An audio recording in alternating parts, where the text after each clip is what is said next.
Electric current लिखना start करो.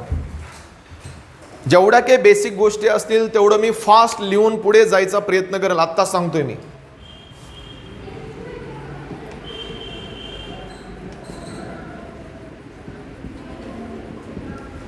Electric current,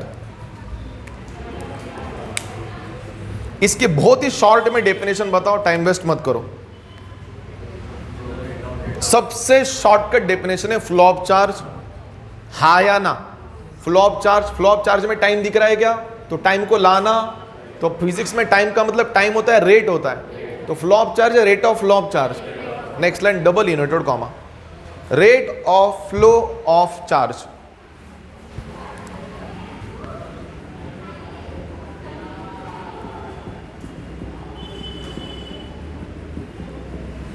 rate of flow of charge लिखना बंद करो 2 मिनट के लिए. एक्चुअली बहुत बेसिक पार्ट है, फास्ट कवर करके आगे बढ़ूंगा. बोर्ड पे ध्यान देना है. एनसीईआरटी के बुक में बहुत बार करंट को स्मॉल आई से रिप्रेजेंट किया गया है. अगर उन्होंने स्मॉल आई से रिप्रेजेंट किया तो कोई टेंशन लेने की बात नहीं. करंट ही होगा ना, से यस और नो. तो कौन बताएगा भाई करंट का फॉर्मूला क्या होना चाहिए? Rate of flow of charge. आपको पता है फिजिक्स में रेट का मतलब होता है टाइम, पर मैथमेटिक्स के हिसाब से रेट का मतलब होता है टाइम या डेरिवेटिव. तो डेरिवेटिव का मतलब क्या होता है? डी या D by D T. How to read? Derivative with respect to X से derivative with respect to time. Derivative with respect to time of electric charge. तो आई का फॉर्मूला डी या D Q by D T.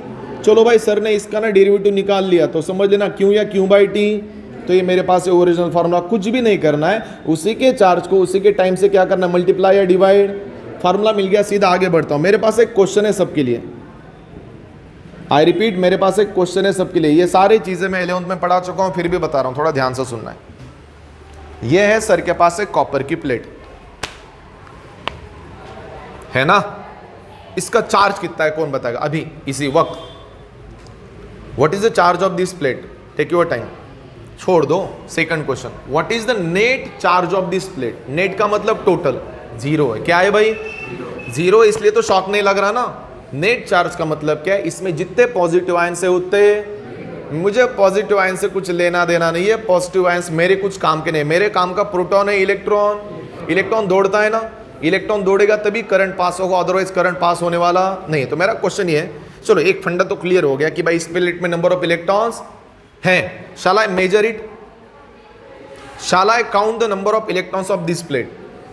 Yes, हम measure कर सकते हैं. अगर आपने पूछा कि अगर आपने बताया सर हम मेजर नहीं कर सकते, तो मेरे पास दूसरी और एक प्लेट है. कौन बताएगा नंबर ऑफ इलेक्ट्रॉन्स किस में ज्यादा है, फर्स्ट या सेकंड में? फर्स्ट. एक चीज बताऊं फिजिक्स की, comparison is the first step of measurement. ये चीज आप एग्री करनी पड़ेगी. अगर आप दो चीजों के बीच में कंपैरिजन कर पा रहे हो, इसका मतलब मैं मेजर कर पा रहा हूं. Is that clear? तो अगर मैं comparison is the first step of measurement बोल सकता हूं, तो इसका मतलब मैं नंबर ऑफ इलेक्ट्रॉन्स एन की वैल्यू भी निकाल सकता हूं. फिर आप बोलोगे एन की वैल्यू कैसे निकालना है? मैं आपको बता देता हूं. आई का फॉर्मूला है क्यू या क्यू बाई टी. क्या मैं क्यू को नंबर ऑफ इलेक्ट्रॉन्स लिख सकता हूं, से यस और नो, डिवाइड बाय टाइम जैसे ही कहा. तो क्या मैं आई को नंबर ऑफ इलेक्ट्रॉन्स को मैं क्या मैं एन इंटू ई माइनस लिख सकता हूं, डिवाइड बाय रिस्पेक्टिव? शायद आप भूल गए, मैं आपको याद करवा के देता हूं. मुझे नंबर ऑफ इलेक्ट्रॉन का फॉर्मूला चाहिए. किसका? तो एक काम करो, right side goes to the left side and left side goes to the. मुझे चाहिए एन. तो भाई एन का फॉर्मूला मिल गया. N can be written as I into small T upon E या ई माइनस. फिर आप मुझे कौन बताएगा इलेक्ट्रॉन का चार्ज क्या होता है भाई? 1.602 इंटू 10⁻⁻19. इसका मतलब जिस चीज के लिए मैं स्ट्रगल कर रहा था वो चीज बोर्ड पे. दैट मीन्स बोर्ड के ऊपर आपको 2 फॉर्मूले दिख रहे हैं. पहला फॉर्मूला इलेक्ट्रिक करंट. जल्दी जल्दी फॉर्म्युले बताओ. आता सांगतो या चॅप्टरमध्ये फॉर्म्युलेचं प्रमाण खूप जास्त आहे. ते कसे पाठ करायचे माझ्यावर सोडून द्या. आयचा फॉर्म्युला काय? डी का D Q by D T. अजून काय डेरिव्हेटिव्ह काढला तर क्यू का क्यू बाय टी. मुलं झाले कन्फ्यूज, डेरिव्हेटिव्ह कधी घ्यायचा कधी नाही घ्यायचा. आत्ताच क्लियर करतो, लक्ष देऊ नाही का. एक न्यूमेरिकल है, जिस न्यूमेरिकल में चार्ज की वैल्यू दी है फॉर एग्जांपल 20 माइक्रोकूलम. कितना? तो डायरेक्ट वैल्यू दी है ना, बोलो हाँ या ना. अगर आपको चार्ज की डायरेक्ट वैल्यू दी जा रही है तो भाई क्यू बाई टी यूज करो, डेरिवेटिव लगाने की जरूरत नहीं. ये हो गया पहली चीज. दूसरी चीज, एक क्वेश्चन है जिसमें चार्ज की वैल्यू कुछ ऐसी दी है, 6t square plus 3t plus 2. Repeat, 6t square plus 3t plus 2. T square है, टी है, ये टी स्क्वायर है. टी को मैथ में क्या कहा जाता है? Constant of function. तो भाई फंक्शन को उड़ाने के लिए डेरिवेटिव लगाना पड़ेगा ना. तो भाई कॉमन सेंस की बात है, जब आपको डायरेक्टली वैल्यूज दी जाती है, गो फॉर दिस फार्मूला। जब आपको इक्वेशन दिया जाता है तो आपको डेरिवेटिव लगाना पड़ेगा। इस करंट के फार्मूले में मुझे और एक चीज क्या मिल रही है, मैं किसी भी चीज का नंबर ऑफ इलेक्ट्रॉन निकाल सकता हूं। आपको एक छोटा सा फार्मूला यूज करना है। फार्मूला कुछ इस तरह से बोर्ड पे, small n is equal to I या I into T upon electron का चार्ज जो कितना है 1.602 इंटू 10⁻⁻⁹। तो कौन बताएगा किसी भी बॉडी के नंबर ऑफ इलेक्ट्रॉन्स काउंट करने के लिए क्या करना पड़ेगा? What is the process to count the number of electrons of any body? अगर आपने मुझसे बोला कि सर नंबर ऑफ इलेक्ट्रॉन अभी डिटरमाइन करके दो, तो मैं एक एक्सपेरिमेंट परफॉर्म करके बता सकता हूं, पर वो एक्सपेरिमेंट थोड़ा टाइम कंज्यूमिंग है, इसलिए उसको छोड़ दो। पता चला कि इस आईपैड का मुझे नंबर ऑफ इलेक्ट्रॉन कैलकुलेट करना है। पहले तो ये लेदर से बना है, प्लास्टिक से बना, थोड़ी देर के लिए इमेजिन करके चलो ये कॉपर की प्लेट है। तो ऐसा सर को क्या करना पड़ेगा कि मैं इसके नंबर ऑफ इलेक्ट्रॉन्स कैलकुलेट कर पाऊंगा? आंसर जल्दी बताना है, आराम से बताओ यार, टेंशन मत लो। काहीच वेगळं टार्गेट नाही, याच्यातले नंबर ऑफ इलेक्ट्रॉन्स कॅल्क्युलेट करायचे। नंबर ऑफ इलेक्ट्रॉन्स कॅल्क्युलेट करायचे असतील ॲटलिस्ट फॉर्म्युल्याकडे तर बघा रे पहिलं, डायरेक्टली थोड़ी बताओगे। एन का फॉर्मूला क्या आया, I into T divide by value common है ना, डिनोमिनेटर का कोई टेंशन था ही नहीं क्योंकि डिनोमिनेटर हमें ऑलरेडी पता। पहली वैल्यू चाहिए मुझे capital I, what's by current है, इलेक्ट्रिक करंट, तो भाई पहले करंट दौड़ाना इसमें से। तो सर ने क्या किया, ली बैटरी इसके अक्रॉस कनेक्ट की। बैटरी को कनेक्ट करने के बाद सर ने लिया एमीटर। कौन बताएगा एमीटर का काम क्या होता है? करंट को मेजर करना। किसको मेजर करना? एमीटर को लगाया मैंने सर्किट में, एमीटर का पॉइंटर गया आगे, पॉइंटर जाके रुका, वैल्यू मैंने मेजर की, नोटबुक के लिख के ली, नोटबुक पे लिख ली ना। और जब मैं एमीटर की रीडिंग मेजर कर रहा था, जैसे मैंने इस सर्किट को ऑन किया तब मैंने टाइम काउंट करना स्टार्ट किया। हाँ या ना? सर्किट को ऑन करने तक, ऑन करने से करंट की वैल्यू मेजर करने तक का टाइम मेजर किया। इसका मतलब एमीटर ने मुझे क्या दिया, कैपिटल आई, और मेरे वॉच ने मुझे क्या दिया, स्मॉल टी। दोनों को उठाओ, प्यार से इक्वेशन में पुट करो, आपको मिलेंगे number of electrons. Is that clear? छोटा सा क्वेश्चन, नंबर ऑफ इलेक्ट्रॉन्स की वैल्यू बहुत कम होती है ज्यादा? हे मी ओरडू का सांगतोय कारण तुम्हाला जी शीट मिळणार आहे त्या शीट मध्ये याच्यावर 3 न्यूमेरिकल्स आहेत, पुन्हा बोंबलू नका। नंबर ऑफ इलेक्ट्रॉन्स की वैल्यू बहुत मिनिमम होती है मैक्सिमम? नंबर ऑफ इलेक्ट्रॉन्स की वैल्यू मिनिमम। आप ना हर बार मेरे तरफ देखते हैं, आंसर ना बोर्ड पे ही होता है। क्या लगता है नंबर ऑफ इलेक्ट्रॉन्स की वैल्यू मिनिमम है मैक्सिमम? क्यों मैक्सिमम? अरे भाई कॉमन सेंस की बात। ये क्या 10 का पावर ऊपर जाके क्या होगा, +19 होगा ना। तो +19 मिनिमम दिख रहा है क्या किसी को? अरे भाई एक क्या कि 19 0, नॉट अ जोक। इसका मतलब नंबर ऑफ इलेक्ट्रॉन्स बहुत कम होते हैं या ज्यादा? इलेक्ट्रोस्टैटिक पढ़ा है ना, इन ये जो चार्जेस होते हैं ना, इनकी रेंज इनफाइनाइट काउंट की जाती है, कितनी? फिर नंबर ऑफ इलेक्ट्रॉन्स मैक्सिमम ही होते हैं, मिनिमम हो ही नहीं सकते। Is that clear?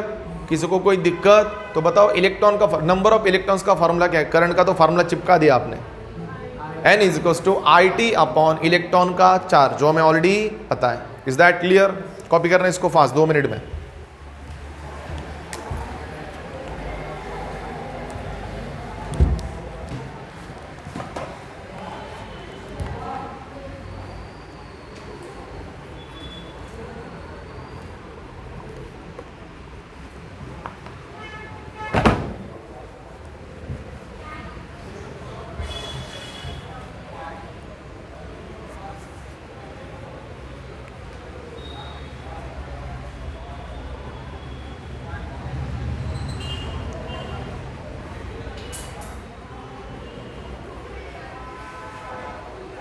व्यवस्थित कॉपी करा। फिजिक्स लर्न करताय तुम्ही, फिजिक्समध्ये फॉर्म्युले नसतील असं कधी होणारच नाहीये, ही गोष्ट समजून घ्या। तुम्हाला माहिती आहे का फिजिक्समध्ये एकच चॅप्टर असं आहे ज्याच्यात तुम्हाला फॉर्म्युले सहसा बघायला नाही मिळत? कोण सांगेल? हां, सेमी कंडक्टर तो एकमेव असा चॅप्टर आहे ज्याच्यात न्यूमरिकल्स नाही आहेत। बाकी सगळ्या चॅप्टर्समध्ये फॉर्म्युल्याचा भंडार आहे। आता सांगतोय मी, प्रत्येक फॉर्म्युल्यावर चांगली कमांड ठेवा। फॉर्म्युलेज लर्न करत असताना स्वतःशी बोलत चला, तर फॉर्म्युला लक्षात राहतो। फॉर्म्युला रीड करायचा नसतो, एक तर राईट करायचा असतो किंवा स्पीक करायचा असतो, तरच फॉर्म्युला लक्षात राहतो। साधा सिंपल फॉर्म्युला n चा, n is equals to I T upon 1.602 into 10⁻⁻⁹।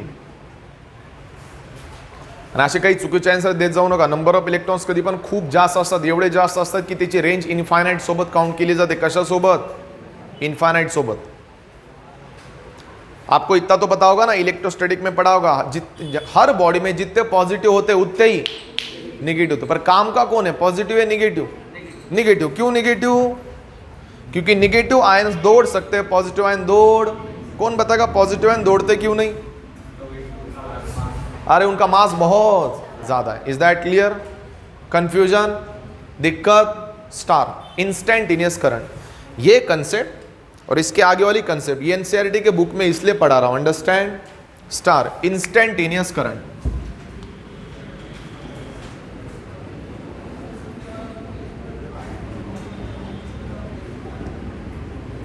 आप सोच रहे हैं सर ये नए नए करंट कहां से ला रहे भाई? अब आपके एमसीक्यूज में है, एच.सी. वर्मा में मेंशन किए, तो भाई बताना तो पड़ेगा ना, आगे चल के आप ही बोलोगे सर ने पढ़ाया नहीं था। ठीक है ना? मैं पहले ही कहला, पहले 2-3 लेक्चर्स में एक एक छोटे छोटे बीट की तरफ आराम से दौड़ूंगा, जैसे ही आपकी और मेरी फ्रीक्वेंसी मैच होगी स्पीड बढ़ जाएगी। Is that clear? ऐसा नहीं कोई गेस कर पा रहा है कि इंस्टेंटेनियस करंट का मतलब क्या हो सकता है? 11th के जो बच्चे मेरे पास थे एटलीस्ट वो तो बता दो कि इंस्टेंटेनियस का मतलब क्या है। हाँ, ऐसी वैल्यू जो किसी भी टाइम पे मेजर की जा सकती है। क्या लगता है हम दिन में वॉच की तरफ कब कब देखते हैं? सबसे ज्यादा क्लास छूटने के टाइम देखते हैं ना। अरे भाई बंद कर बंद कर भाई ऐसा फिक्स नहीं है ना, आपका टाइम फिक्स है क्या मैं 12 बजे देखूंगा? अरे वॉच को देखा ही तब जाता है जब मैं टाइम को डिटेक्ट कर रहा हूं। मैं गाड़ी चला रहा हूं, मेरी स्पीडोमीटर की तरफ नजर जा रही है, तो हम स्पीडोमीटर की तरफ डेली तो नहीं देखते ना भाई, डेली देखते बैठेंगे तो भाई पता चलेगा आगे एक्सीडेंट हो जाएगा।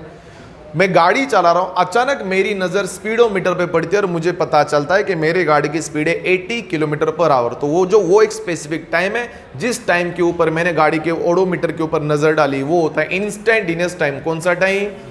वैसे ही अगर मेरा मन हुआ कि मुझे इस फैन का करंट मेजर करना है, इस टाइम पे पता चला कि मैंने इस फैन का करंट मेजर किया 15 मिनट के बाद। कितने मिनट के बाद?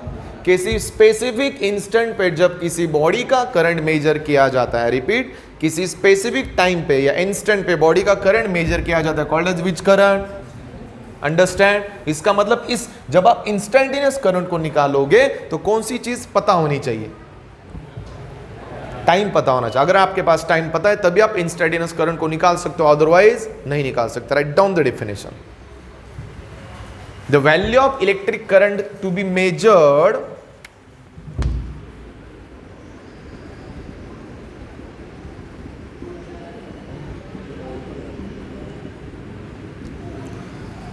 the value of electric current to be measured at a specific instant। अब जो स्पेसिफिक इंस्टेंट कौन सा है मुझे उससे कुछ लेना देना नहीं है। Value of electric current to be measured at a specific instant. बच्चों मेरे काम का ना एक ही वर्ड है, स्पेसिफिक इंस्टेंट को अंडरलाइन करो और डेफिनेशन को पॉज करो। आपको पता है ना डेफिनेशन की शुरुआत और एंड 2 वर्ड से होती है। वेट वेट वेट, कोई कोई बंदा डेफिनेशन की शुरुआत ऐसे करता है, it is defined as, am I right? अगर आप इट इज डिफाइंड एज लिख रहे हो तो लास्ट में कॉल्ड एज लिखने की जरूरत नहीं। बच्चे फिर भी लिखते भाई लंबा आ रहा है ना, बंदे की नजर जाएगी, मार्क मिलेंगे। जब आप डबल इन्वर्टेड कॉमा देते हो ना तो ना डिफाइंड एज वर्ड दिखना चाहिए ना कॉल्ड एज, ये रूल्स होते हैं। Is that clear? अब बोर्ड पे ध्यान दे रहा है। Wait wait wait wait wait, board पे ध्यान दे रहा है। पहले तो एक चीज क्लियर करता हूं कि इंस्टेंटेनियस करंट और नॉर्मल करंट को पहचानना कैसे। बड़गुजर लक्ष्य, अगर मैं किसी करंट को कैपिटल आई लिख रहा हूं तो वो एक नॉर्मल करंट है। अगर मैं किसी करंट को स्मॉल आई लिख रहा हूं तो ये कौन सा करंट है? देखते किसका थोड़ा बेसिक नॉलेज अच्छा है। मैथमेटिक्स में ऐसा कौन सा चैप्टर है जो इंस्टेंटेनियस को रिप्रेजेंट करता है? इंटीग्रेशन नहीं, और चिपका दो एक तो बचेगा। लिमिट्स, लिमिट एंड कंटिन्यूटी नाम का वर्ड पता है क्या? अब उसको कैसे यूज करना है मैं आपको आज बता देता हूं, बोर्ड पे ध्यान देना है। अगर आपने मुझसे पूछा कि सर आई का फॉर्मूला क्या है, तो इसको लिखा जाता है limit t tends to 0 it's Q या Q by T, Q by T. फिर आप सोच रहे होंगे सर लिमिट क्यों आ गया, इसका आंसर मैं आपको बता देता हूं, बोर्ड पे ध्यान देना है। एक छोटा एग्जांपल लेके बता देता हूं, चलेगा ना? बोर्ड पे ध्यान देना, क्योंकि इस एग्जांपल को बहुत बार आप एमसीक्यू में शीट में इससे रिलेटेड बहुत सारे एग्जांपल्स है। चलो मेरे पास एक चार्ज है, चार्ज की वैल्यू लेते हैं 6t² + 3t + 2। या शायद मैंने यही एग्जांपल आपको बताया था ना। एग्जांपल में पूछा है कि चार्ज की वैल्यू मेरे पास है, charge is measured in coulomb. उन्होंने बोला है कि भाई इंस्टेंटेनियस करंट निकालो, कब? 5 सेकंड के बाद। कितने सेकंद के बाद. चला एक न्यूमरिकल घेऊनच सांगतो न्यूमरिकल सॉल्व कसा करायचा. त्यांनी एक चार्जची व्हॅल्यू दिली, व्हॅल्यू नाही दिली, त्यांनी इक्वेशन दिले. उन्होंने बोला कि भाई करंट निकालो. कौन सा करंट? करंट है इंस्टेंटेनियस करंट, पर वो करंट मुझे शार्प कितने सेकंड पे चाहिए. तो मुझे बताइए यहाँ पे आपके पास वैल्यू है या इक्वेशन है?